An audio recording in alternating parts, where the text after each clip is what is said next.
Good morning, everybody, and welcome to the New York Poetry Festival. I'm so excited to be here. My name is Meredith Starkman. I'm going to be your host on White Horse today, and I've had so much fun already this morning with Troy and Ulysses from Art Crawl Harlem, who I'm so excited to welcome up here in a moment. Art Crawl Harlem was founded in 2008. It's Harlem's first trolley car guided tour, and it later started to incorporate educational nonprofit gallery tours in 2016.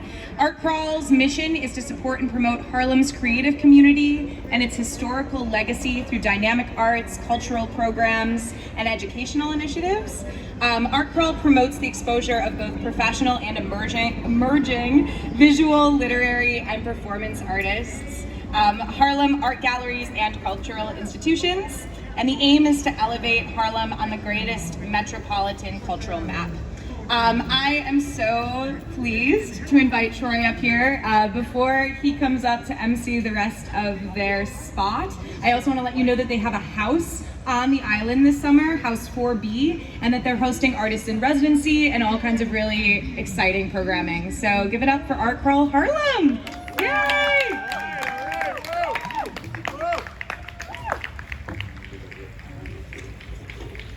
I have to get our, excuse me, I have to get our stopwatch together here. Keep us on time. Good morning. Good morning. To the Poetry Society and the people that make it happen, on behalf of Art Crawl Harlem, thank you, thank you, thank you. This tag team wrestling match with words, these spoken word artists, who I have the great honor of sharing the spotlight. By now, we've journeyed together in so many ways. December 2020, Art Crawl Harlem hosted 100 years of Harlem Art Exhibition, and that featured each of our writings. Juneteenth, celebration here on Governor's Island, and here we are now, taking up space in the New York City Poetry Festival. Woo! Woo! Yes, let's give it up for the festival. It's even more interesting once you stop and consider that nobody can really explain what poetry is. And so here we are in mass for the purpose of reason, which is precisely the reason I won't bother to introduce myself. For you see, universal communicability, this higher form of feeling, is in essence this oneness you already know, right down to the verisimilitude of thought that might be recognized as such. Besides, there is no time to waste. The poets will recite poetry. Avail yourselves. This voice, in service to thought, will run program, run program, run program. You may relax during this operation. Follow your breath, not my words. You may relax during this operation. A paralogism depends on the very nature of human reason and produces an illusion which is inevitable, though not insoluble. The logical paralogism consists in the formal faultiness of a conclusion without any reference to its contents. For example, this is a harmonica. Ceci n'est pas un pipe. It is not a pipe.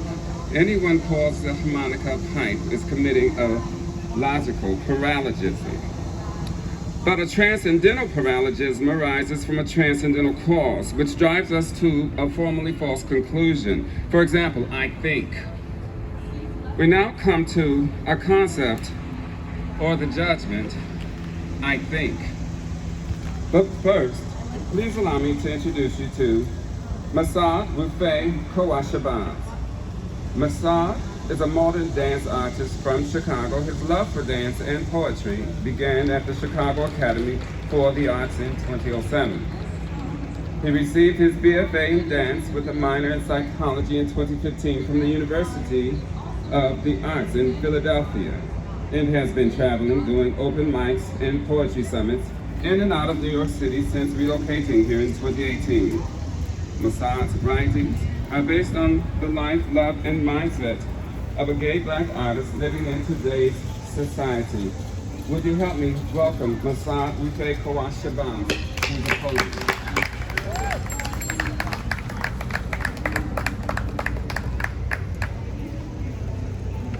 Hey y'all. Woo, that intro made me sound so formal, but I'm so much more relaxed than that.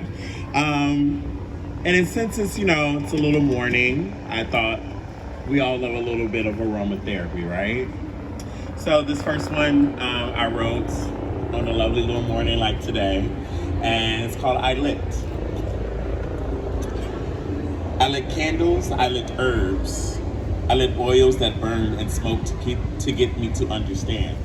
And I looked at statues and questions my thoughts and made my emotions fall through quicksand.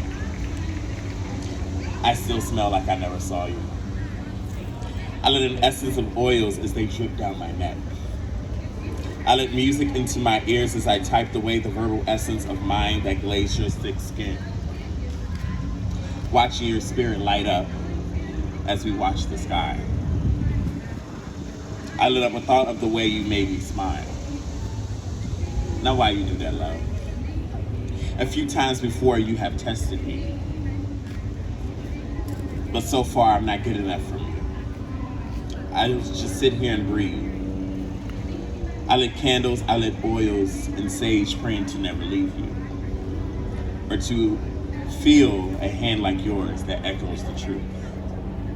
I lit so many things, just to one day soon stand proud next to you. Thank you.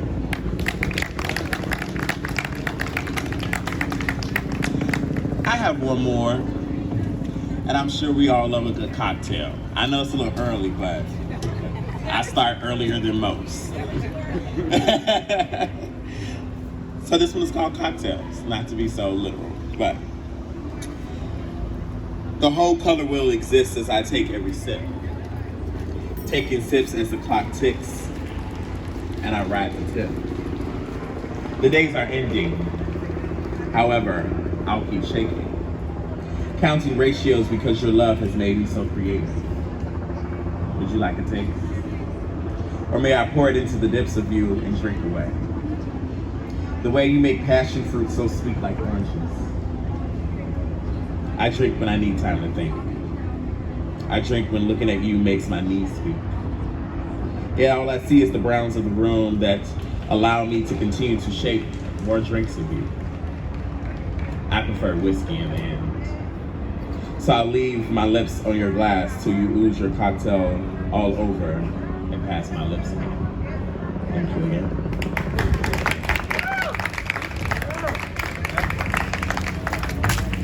Let's give it up for Masad.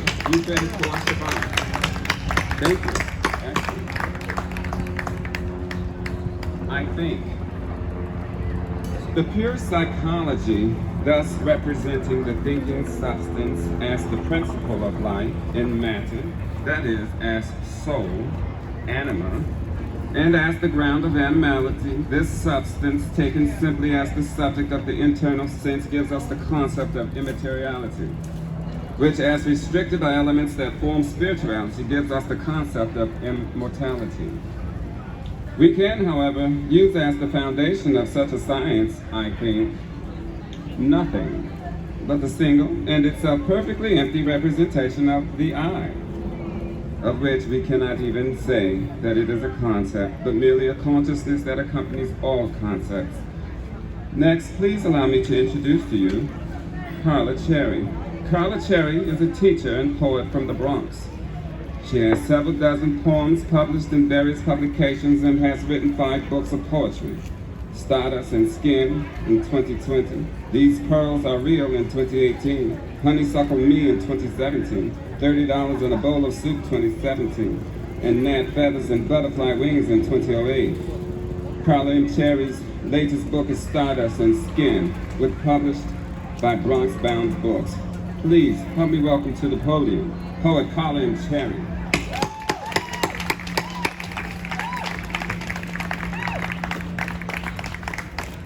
Good morning, everyone. Thank you.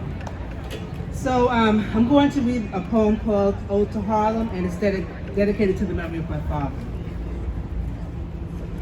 Ode to Harlem. I met Harlem through my father's eyes. Daddy, a son of 375 Edgecombe Avenue. Harlem, a place that fed you mind, body, and soul, if you were in a good building with good neighbors. PS 46, Stitt Junior High School 164, George Washington High School. Daddy's favorite teacher, Mrs. Purcell, had parties every Friday if the class was good. Her voice, woo, was like a thunderclap. You had your street games like the Egyptian kings or the Debs, but if your parents kept a tight rein on you, you were okay. And Nana and Papa kept Daddy close to the stoop. After school, there were Boy Scouts, Cub Scouts, Explorers, Grounders, Girl Scouts, Minnesink Townhouse. Got around on streetcars on Amsterdam Avenue, double-decker buses on Broadway. They cost 10, 15 cents. Ran from the cloisters down Fifth Avenue. Daddy sang in the boys' choir at St. Luke's Episcopalian, baptized at Abyssinian Baptist Church. Age 11, he carried groceries at Food Family Supermarket on 148th and St. Nicholas, next door to the liquor store David Dinkins, his father-in-law, used to own. Daddy wandered the shelves of Michaud's African National Memorial and Black Liberation Bookstore. His friend Bunky OD'd at the age of 16. Daddy swore heroin was dumped in Harlem in the 50s because of Adam Clayton Powell and black people starting to control their own destiny. Destroy the youth, destroy the community. I met Harlem through my father's eyes. We read the Amsterdam News. 4 years of Saturdays at Harlem School of the Arts. Piano and flute for me, piano and ballet for my sister. Black Liberation Bookstore after. Read to Miss Mozak and polysyllabic breeze. On to better pie crust. We begged from cinnamon buns after. No sticky fingers of book covers. Took us to the Schomburg when he researched our family's roots, buried deep in North Carolina peanut and cotton fields. He bought a copy of Harlem on my mind. To see Harlem through my father's eyes, I pored over its photos and articles until the spine splintered. James Van Der Speakeasies, Ethel Waters, Florence Mills, Kid Chocolate, Marcus Garvey and his Black Star Line, Father Divine, Joe Louis, rent strikes, protests, boycotts, don't buy here, pass them by, James Baldwin, Percy Sutton, Castro's visit at the Teresa Hotel, James Powell and the Rise of 64, Malcolm X on the podium, lying in state. Family dinners at 22 West on West 135th. Copeland's, where I ordered entrees plus 3 sides. As loved ones joined the village of the ancestors, we held services at Benton's Funeral Home. College summer breaks, I returned to Harlem. Saw it through Daddy's eyes. Went to Harlem Week, bought cassettes from the Record Shack. Shopped for African garb at Mart 125. Medallions, bracelets, and codfish cakes from the street vendors. Like my father and mother, I was baptized at Abyssinia. I, too, strolled Strivers Row on Sundays. People said, good morning. Buy property, Reverend Bud said. I'm telling you now. After service, coconut and vanilla cakes from the Cake and Pie Man on the corner of West 138 and Adam Clayton Powell Boulevard. As music blasted from elders selling gospel CDs, we perused framed art that I would pay if I ever owned a Harlem brownstone. Though Mart 125, the record shop closed their doors, rents went up, big box stores took over, new white neighbors called police about loud music, laughter, domino games. And not even the perfume of the linden and sweet gum trees could stop complaints about the drum circle in Marcus Garvey Park that kept us safe for over 40 years. This granddaughter of Harlem is here to tell you it still feeds the mind, body, and soul. The churches where tourists line up to hear the gospel music, City College, the Schomburg, the Apollo, Studio Museum of Harlem, Sisters Uptown Bookstore, the people who say good morning on Strivers Row, Londell's, Ponte Bistro, Make My Cake, Melba's, the Cecil Steakhouse, Uptown Juice Bar. Here I stand. Thank you.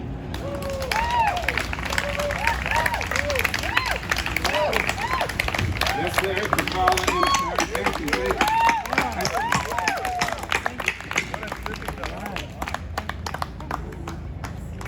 By this I, or he, or she, or they, which thinks, by this I, which thinks, nothing is represented beyond the transcendental subject of thoughts, equal X. I equals X, which is known only through the thoughts that are its predicates, and of which, apart from them, we can never have the slightest concepts. So that we are really turning around it, turning around I, in a perpetual circle, having already to use its representation before we can form any judgment about it, that empty letter I, which we can only know through the thoughts that are its predicates. X, the unknown, equals I. Next, please allow me to introduce to you Tamu Favorite. I first got to remember her bios right here. Tamu Favorite is a writer and actor, is on a mission to celebrate her rich culture by entertaining audiences with its history through stage and screen. Much of her work is based on facts with the goal to deliver a story about everyday people and their experiences. Tamu Favorite was born in a car on the way to New Orleans and grew up in a small town in Louisiana, which strongly influenced her work. She started writing plays while studying acting with Win Handman, who taught her to create fuller character backgrounds, which led to creating her own stories. She has a collection of poems, short plays, and some full-length plays. Ladies and gentlemen, help me welcome Tamu Favorite, poet. Hey, Tamu! Hey, everybody, how y'all doing? Isn't it a beautiful day? God bless, God bless. So, in 2006, I had a chance to work in Lesotho in Johannesburg, Lesotho, South Africa, and Johannesburg, South Africa. And so I wrote this poem here. It's called The Motherland. I'm home, the motherland. She wraps her long arms around me and says welcome. Her tall mountains protect me as I walk on her red, dry land. Her cold wind cools my warm body throughout the night. Her hot sun darkens my skin during the day. Her people dance for me. African people dancing on African soil. African people dancing on African soil. My people, I'm home, the motherland. Thank you. And I'm big on honoring my ancestors, and I appreciate, I always correct people when they don't say my last names right, which he did do right, Favorite, because my father's is an ancestor. So anyway, I want to honor our ancestors at this time. It's called In Honor of Us. As I place my feet upon the earth, I feel the backs of my ancestors. The curves of their spines warm my soul as I step. They line the street as I walk outside my door. The backs of their strong and firm, torn and bloody, soft and weak, young and old. They stand and bend for me. Different shades of black, brown, and beige become my pavement every day. I hear their baby breath softly saying, walk proudly, my sister. Do great things in honor of us. Stand and bend, my daughter. They stand and they protect me and lead me to amazing victories. Victories I could never have foreseen. Stand tall, my daughter. Let God lead you to your mission in honor of us. Ancestors I celebrate annually, some I do not recognize, for they are unsung heroes. They stand and bend for me. They teach me how to love and serve and survive by any means necessary. Encourage me with wisdom, hope, and compassion. They show me how to sing and celebrate when I feel like crying. They stand and bend for me. They led me to closed doors, brick walls, and red stained glass windows. And at the end of the day, I question, why? They scream in unison, you forgot about us. You started to believe the hype that it was all about you. You forgot about the sacrifices we made, the blood we shed, the wars we fought for and died for. The justice we marched for and did not see in our lifetime. They stand and bend for me. They're standing. They're standing. They're standing all around us. They stand and bend for us.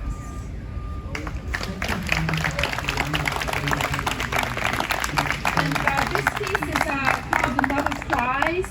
I wrote this after the whole, we were honoring our ancestors, George Floyd, and I wrote this after the big, we all had an awakening, all of us. And I encourage everybody to check yourself. I check myself as a woman of color because I know that we all need to make some changes in our lives based on what's going on in our country. So this is called The Mother's Cries. Oh yeah, you heard. You heard the cry of a grown man screaming out for his mother, his deceased mother, screaming, "Help! Help! I love you, I'm coming to join you." You heard like a mama bear standing on her hind legs as her cub screams out, "I can't breathe. I can't breathe," as he slowly dies from a rested knee on his neck. His mother screams from beyond, "No! Not my son!" Mothers from around the globe heard this cry. You are awakening every time zone. As if stabbed in a womb, you awoke with a protest sign, shouting in your native language, "Black Lives Matter." Mothers, mothers, mothers, mothers wanna be, mothers used to be, mothers to be. All mothers heard this cry. Oh, you woke. Welcome. Ah, yes, you woke. You're seeing things that you've seen many times but didn't see. You're hearing sounds that you heard before but didn't hear. Oh, you're woke. You're seeing colors that you've never quite seen before. Colors you did not want to see. Oh, but it's vibrant.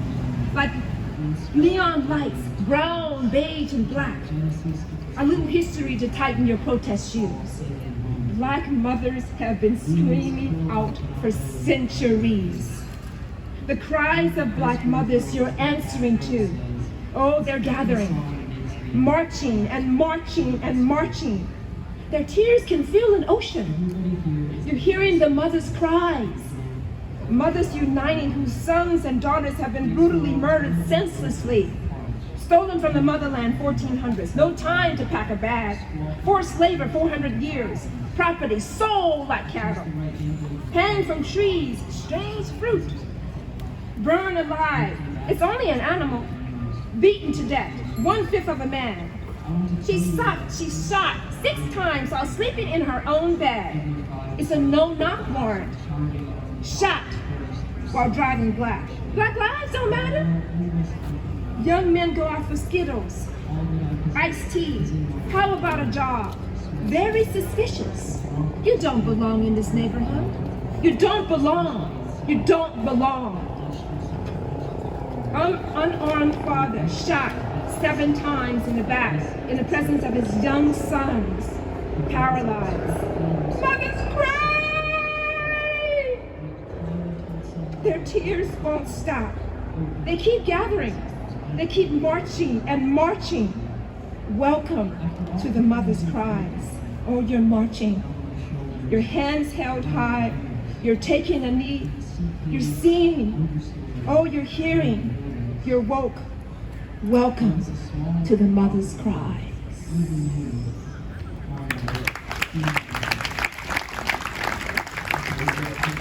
Okay. On a lighter note, I want to honor my black men. Yes, out there. Yes, yes, yes. Okay, so here we go. This is called a black man step. It's like music with no sound, flowing freely in your mind and your body and your soul, gravitating through every ligament in each step. Sway to the right, sway to the left. Music, music, natural music in your walk. You're the man. You're the man. Nobody can tell you don't have it going on. Sway to the right, sway to the left. Share your music in your feet as your feet touch the street. Make way, make way. A black man steps. No need for tambourine, drums or guitar. This man has a natural beat in his feet. Thank you. And this is just to honor poets, preferably in particular poets that have left us, but it's called Word Up. So many words of profanity that I'm losing my sanity. Loud verbs crowding my brain, making me lose touch with the serious things. Where is that language going? Somehow it's not flowing. Or is it rowing, sinking, stinking, forcing me to go drinking?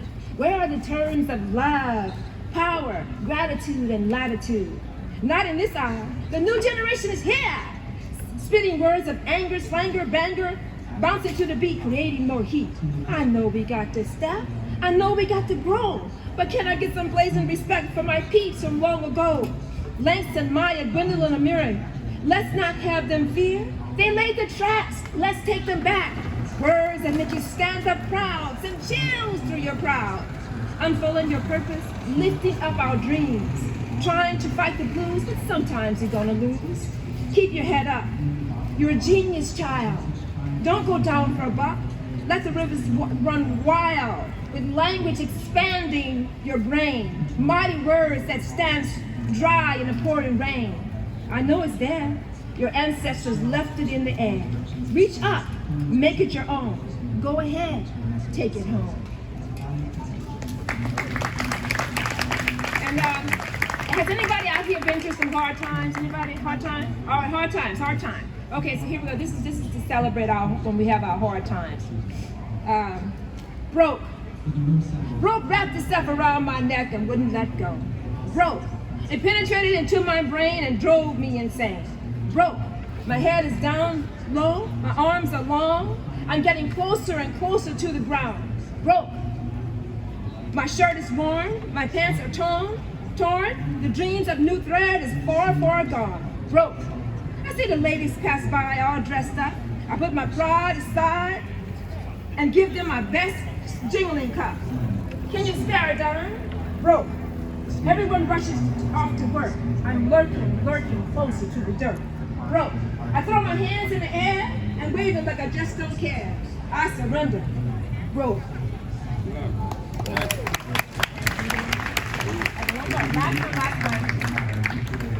So anybody suffer with a little loneliness every once in a while? Anybody? Okay, good, you got you. All right there. Okay, this one is called Just Me. Last one. I wish I could say we, but it's just me. I wish I could say him, but it's just me.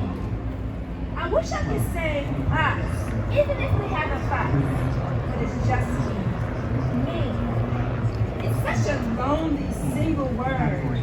Me. It seems like there should be more to me than just me.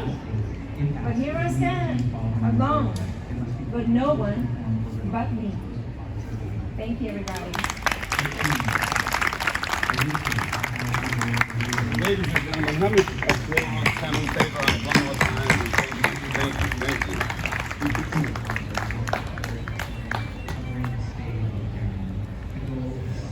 I do not know myself by being conscious of myself as thinking, but only if I am conscious of the intuition of myself as determined with respect to the function of thought. All modes of self-consciousness in thought are therefore by themselves not yet concepts of understanding of objects or categories, but mere logical functions which present no object to our thought to be known, and therefore do not present myself either as an object. Measuring life by its meaning, measuring the world by the human, measuring thought by the real, measuring the sign by the thing, and so on. Instead of measuring oneself against the world, measuring oneself against the event, measuring oneself against thought. End program diagnostics. We'd like to thank you, Carla. Yeah, Ms. Tamu Favor, Masad, please join me. We'd like to thank you.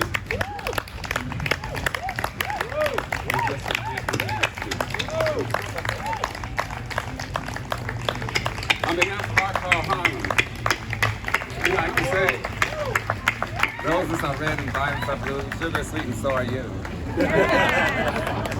Thank you. Bravo, bravo.